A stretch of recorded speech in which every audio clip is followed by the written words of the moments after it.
Après des mois de souffrance, nous nous mobilisons. Nous montrons que nous pouvons bouger ensemble. Nous sommes ici pour attendre debout les décisions de notre gouvernement. Nous ne pouvons plus rester assis dans notre canapé avant notre destin d'être ruiné par des décisions politiques discutables. Ce vendredi, nous manifestons notre colère, notre détresse dans toute la Wallonie et Bruxelles. Cette manifestation n'est pas la dernière. Elle est la première d'une longue série. Il est maintenant plus que temps de nous faire entendre. La situation est littéralement impossible à tenir. Nous sommes à l'agonie.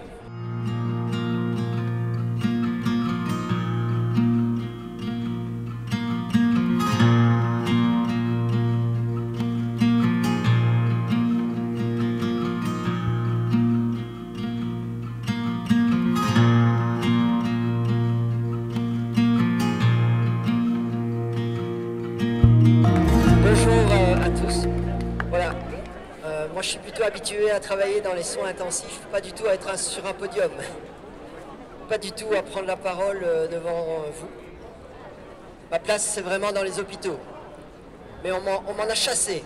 On m'en a chassé, pourquoi? Parce que j'ai exprimé mes opinions. Des opinions par rapport à cette crise, et je l'ai fait tout à fait honnêtement, dans un but de débat contradictoire. J'aimerais bien qu'en Belgique, on puisse retrouver ou trouver cette possibilité de débat contradictoire. Et je suis très fier d'être ici en soutien à vous, les restaurateurs, enfin toutes les personnes qui sont empêchées de travailler aujourd'hui.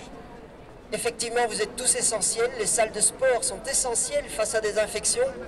Au niveau médical, c'est bien connu, au niveau scientifique, que priver les êtres humains de contacts sociaux et de possibilités de se dépenser et de faire du sport va amener des maladies, va les aggraver.